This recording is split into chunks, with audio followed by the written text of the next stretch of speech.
now we start chapter number 10, that is 2F, written 2F in Navbodh, arithmetic progression. इसके पहले दो chapter हैं क्या आपके, बाइनोमियल थ्योरम और परमुटेशन एंड कॉम्बिनेशन, इनको अपन बाद में करेंगे इसके, है ना। तो ये देखते हैं पहले अर्थमेटिक प्रोग्रेशन, राइट। तो इसमें देखो तीन वर्ड लिखे हैं, सीक्वेंस, है ना। कोई भी सीक्वेंस है क्या, it is a collection of number, है ना, written in a particular order, किसी ऑर्डर में लिखे हुए नंबर के कलेक्शन को सीक्वेंस बोलते हैं। सीक्वेंस को हर नंबर के बाद कॉमा लगा के किया जाता है ना। सीक्वेंस को डिनोट कैसे करते हैं, करली ब्रैकेट के अंदर AN से। अब देखना, ये जो सीक्वेंस है, डेफिनेट रूल के तहत कोई नंबर अरेंज हो जाए, जैसे ये देखो 2 4 6 8, मतलब एक रूल इसमें ये है कि ये कलेक्शन ऑफ इवन नंबर है, ये कलेक्शन ऑफ ऑड नंबर है, तो ये सीक्वेंस कहलाएगा। कलेक्शन ऑफ नेचुरल नंबर 1 2 3 4 5 6, एक पर्टिकुलर ऑर्डर में चलते हैं ये, तो ये सीक्वेंस कहलाता है, ठीक है। अब सीक्वेंस के सारे नंबर को अगर आप बीच में प्लस साइन या माइनस साइन से शो कर दें, एक प्लस एक माइनस भी हो सकता है ना, तो ये फिर सीरीज कहलाने लगता है। हाँ, तो अगर हम किसी सीक्वेंस के सारे नंबर्स को प्लस या माइनस साइन लगा के लिख दें, तो फिर वो क्या कहलाने लगती है, सीरीज। क्लियर। नाउ प्रोग्रेशन, तो प्रोग्रेशन सीरीज में क्या, प्रोग्रेशन एक अंडर कंडीशन, डेफिनेट कंडीशन के तहत जब किसी सीरीज को लिखा जाता है, कि जैसे मैं बोलूं कि सीरीज 5, एक सीरीज है 5 से स्टार्ट करना है, हाँ, और अगला नंबर इसमें 3 ऐड करने से मिलेगा, प्रीवियस नंबर में 3 ऐड करने से नेक्स्ट नंबर मिलेगा। तो 5 में 3 ऐड करोगे तो नेक्स्ट नंबर 8, फिर नेक्स्ट नंबर 11, फिर 14, ऐसे करके एक कंडीशन, डेफिनेट कंडीशन के तहत ये सीरीज लिखी हुई है। तो now this series is called now what, progression. तो एक्चुअली कोई भी प्रोग्रेशन क्या है, प्रोग्रेशन भी एक सीरीज ही होता है, लेकिन सारी सीरीज कोई प्रोग्रेशन हो ये ज़रूरी नहीं है। ये भी एक सीरीज का ही एक प्रकार है, लेकिन क्या है, इसमें एक कंडीशन, पर्टिकुलर कंडीशन के तहत है ये, कि 5 से स्टार्ट करना है, कंडीशन लगा दिया आपने, है ना, 5 से स्टार्ट करना है, और नेक्स्ट नंबर जो है आपको प्रीवियस नंबर में 3 ऐड करके मिलेगा। तो 5 में 3 ऐड करोगे तो फिर इसमें 3 ऐड करोगे तो नेक्स्ट नंबर, फिर 3 ऐड करोगे तो नेक्स्ट नंबर, प्लस 3 से नेक्स्ट नंबर मिल रहा है, ऐसे करके ये सीरीज जमी हुई है। तो now this series is known as progression, ठीक है। और भी हो सकते हैं, जैसे मैं बोलूं 3 से स्टार्ट होना है, नेक्स्ट नंबर जो है आपको इसमें 2 का मल्टीप्लाई करने से मिलेगा। तो 3 में 2 का मल्टीप्लाई, 2 का मल्टीप्लाई, 2 का मल्टीप्लाई, 2 का मल्टीप्लाई एंड सो ऑन, तो ये भी प्रोग्रेशन कहलाएगा। कंडीशन लगा दिया आपने। तो जब कोई सीरीज किसी अंडर कंडीशन लिखी जाती है, when a series is written under definite condition, then the series is known as progression. दोनों में रिलेशन क्या है, every progression also a series, लेकिन सीरीज कोई भी सीरीज प्रोग्रेशन भी हो ये जरूरी नहीं है। क्लियर। तो ये है प्रोग्रेशन। आपको है क्या, एरिथमेटिक प्रोग्रेशन। तो इसको आप जानते हैं भाई, 10th में आपने पढ़ा हुआ है, थोड़ा सा याद दिला देता हूं मैं, है ना। तो जब किसी प्रोग्रेशन का फर्स्ट टर्म को छोड़कर बाकी के सारे टर्म किसी पर्टिकुलर नंबर को ऐड करने से मिलते हैं, जैसे D ऐड कर दिया अपन ने, फिर D ऐड किया तो 2D हो गया, फिर, है ना। तो नाउ इस टाइप से जो सीरीज मिलती है ये एरिथमेटिक प्रोग्रेशन कहलाती है। ऐड करने से या फिर सब्ट्रैक्ट करने से, मतलब ए माइनस डी, ए माइनस 2d, ए माइनस 3d, ये भी AP ही कहलाएगी। डी नेगेटिव भी हो सकता है, पॉजिटिव भी हो सकता है। क्लियर? तो now this is called what? Arithmetic progression. तो फिर आप देख रहे हो प्रोग्रेशन का फर्स्ट टर्म,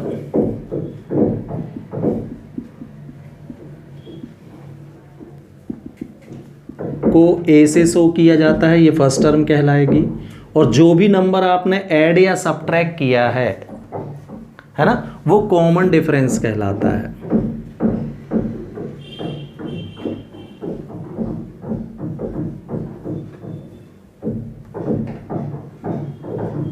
ये कॉमन डिफरेंस कहलाता है। ठीक है, अब इसमें ध्यान से देखें अगर आप इस सीरीज को, AP को, तो first term A, second term A plus D है,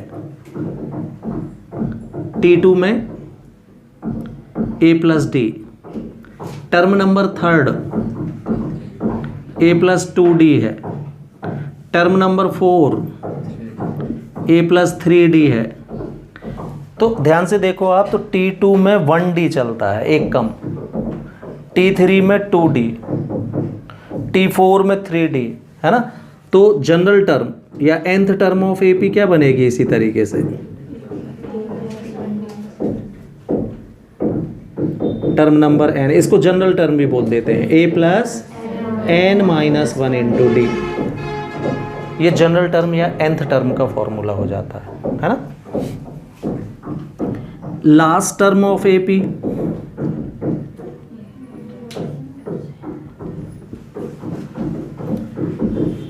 A plus n minus 1 into D, ये भी टर्म नंबर n से ही शो किया जाता है, मतलब L से शो किया जाता है formula A plus n minus 1 into D, है ना। लास्ट टर्म और टर्म नंबर n के फॉर्मूले एक जैसे इसलिए हो जाते हैं कि जैसे ऐसे मान लो कोई सीक्वेंस में, है ना, 10 लड़के खड़े हैं, तो मैं बोलूँ 10th लड़का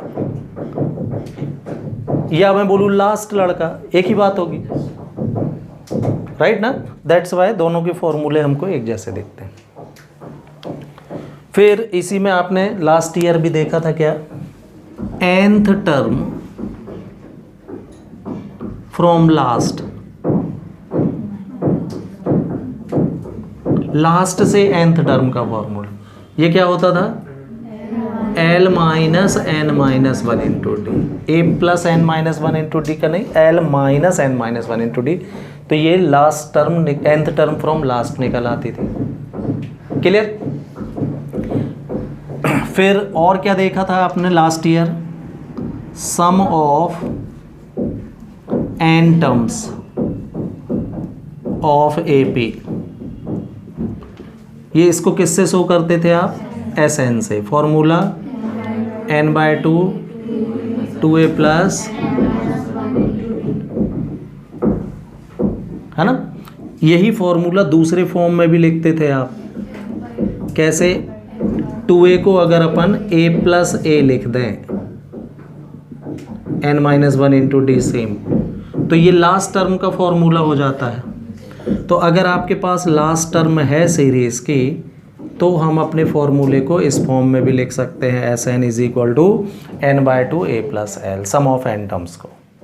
ठीक है, तो लास्ट टर्म है अगर सीरीज में दिख रही है तो इस फॉर्मूले को भी लगा सकते हो, नहीं तो ये वाला फॉर्मूला है। दो फॉर्मूले होते हैं किसके, सम ऑफ n टर्म्स के।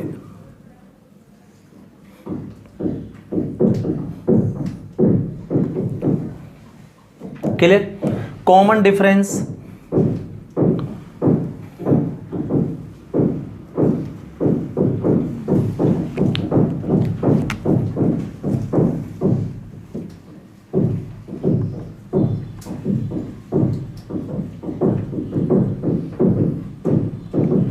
कॉमन डिफरेंस D क्या है, तो हाँ D देखो यहीं से भी देख सकते हो आप, अगर हम T2 में से T1 को सब्ट्रैक्ट कर दें तो D आ जाएगा, है ना। या फिर आप T3 में से T2 को सब्ट्रैक्ट कर दो, ये सब में एक जैसा ही होता है। या T4 में से T3 सब्ट्रैक्ट कर दीजिए तो भी कॉमन डिफरेंस निकले। मतलब कॉमन डिफरेंस की ये डेफिनेशन टाइप की है कि सभी दो कंसेक्यूटिव टर्म का डिफरेंस ही क्या कहलाता है, कॉमन डिफरेंस ऑफ एपी कहलाता है। क्लियर? अब देखना, if A B C are in AP, ये 3 नंबर एपी में है।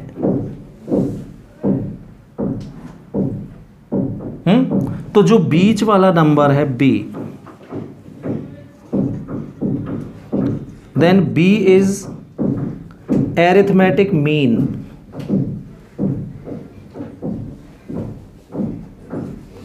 ऑफ ए एंड सी।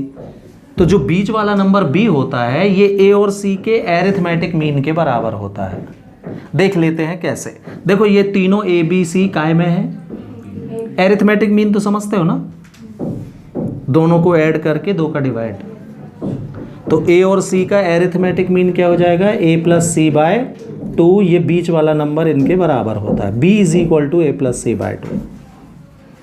है कुछ नहीं। यहां देखें आप, ए बी सी ए पी में है अगर, तो कॉमन डिफरेंस की डेफिनेशन से T2 माइनस T1 मतलब B माइनस ए, ये इक्वल होगा T3 minus T2 that is C minus B के।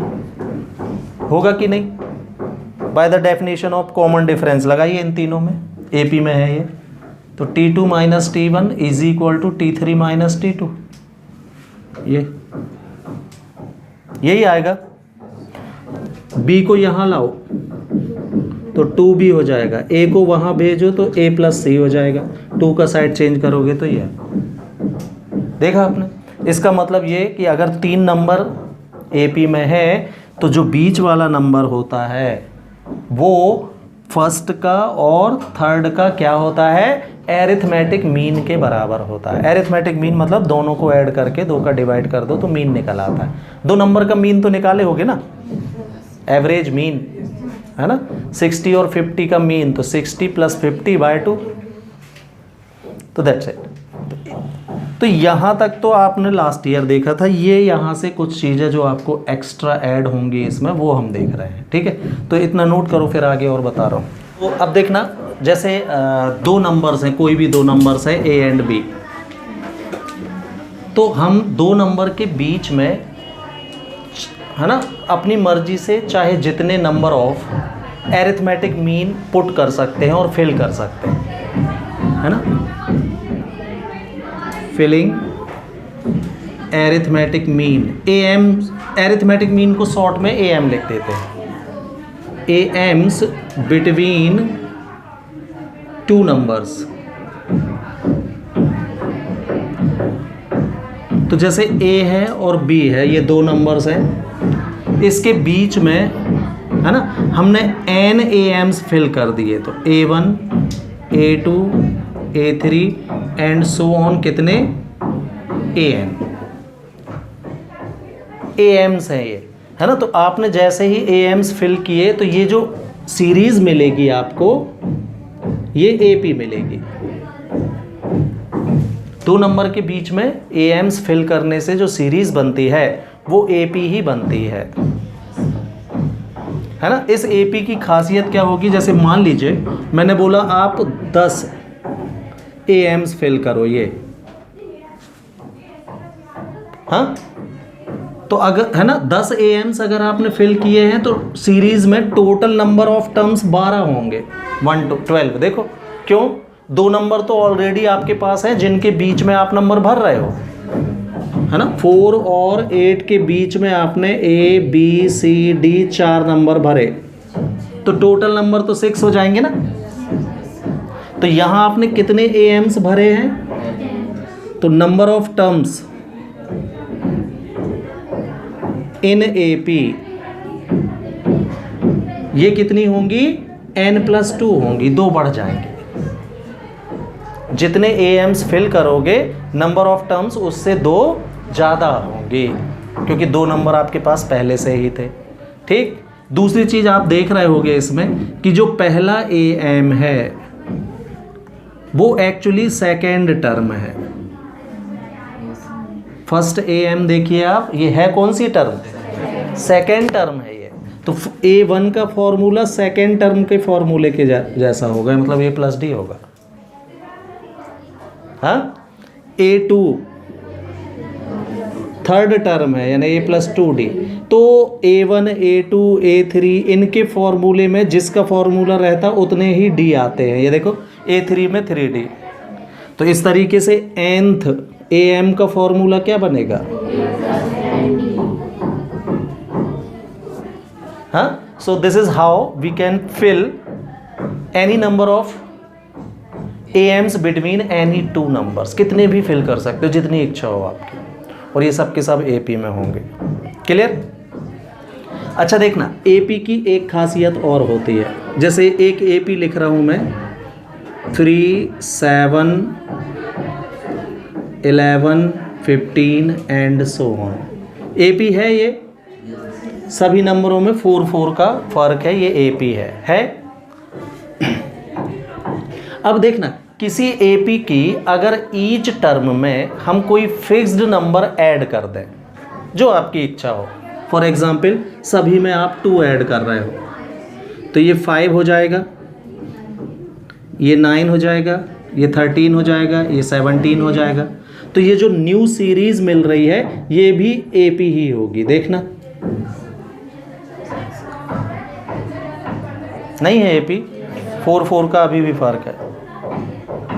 हाँ, मतलब किसी AP के ईच टर्म से कोई फिक्स नंबर ऐड कर दो तो जो न्यू सीरीज मिलती है, दोनों एक ही नहीं है सीरीज, AP दोनों है बोल रहा हूँ मैं। नहीं, दोनों आप कहो कि दोनों बराबर कहाँ है यार, इक्वल बोला ही नहीं मैंने, कि जो नई सीरीज बनेगी वो भी AP होगी। अगर आप कोई फिक्स नंबर सब्ट्रैक्ट कर दें इसी में कोई नंबर सब्ट्रैक्ट करते जाओ, फॉर एग्जांपल जो भी इच्छा हो, 3 सब्ट्रैक्ट कर रहे हो आप इसी में, तो 0, 4, 8, 12 एंड सो ऑन। अभी भी आपको जो न्यू सीरीज मिली होगी वो AP ही होगी, चेक कर ले। हाँ, चलो किसी नंबर का मल्टीप्लाई करना, 2 का ही मल्टीप्लाई कर दो, 6, 14, 22, 30। अभी भी जो आपको न्यू सीरीज मिली होगी वो AP ही होगी, चेक करना। हाँ, किसी फिक्स नंबर का डिवाइड कर दो तो भी जो न्यू सीरीज मिलेगी वो AP ही मिलेगी, है ना। मतलब किसी AP में कुछ ऐड कर दो, कुछ सब्ट्रैक्ट कर दो, कुछ मल्टीप्लाई, कुछ डिवाइड, तो भी जो न्यू सीरीज़ हमको फॉर्म होती है वो भी AP ही होती है। इस लॉजिक का भी हम यूज़ करेंगे भाई, ये जो हमको रिजल्ट मिले। हाँ, लेकिन अगर आप हर नंबर का स्क्वायर करोगे तो फिर AP नहीं मिलेगी। चेक कर लो, 3 का स्क्वायर 9, तो 7 का 49 हो जाएगा, ये 121, कोई रिलेशन नहीं आएगी। तो स्क्वायर करने से AP नहीं मिलती और स्क्वायर रूट करने से भी AP नहीं मिलती। बाकी एडिशन, सब्ट्रैक्शन, मल्टीप्लिकेशन और डिवाइड करने से जो न्यू सीरीज़ मिलती है वो AP ही मिलती है। ठीक है, तो ये जो चीज़ें आपने देखी ये AP में पिछले साल के मुकाबले न्यू एडिशन, मतलब जो आपको एक्स्ट्रा काम करना है वो ये वाला एरिया है। तो इनको पढ़ के बैठेंगे, फिर अपन स्टार्ट करते हैं इसको। ठीक है।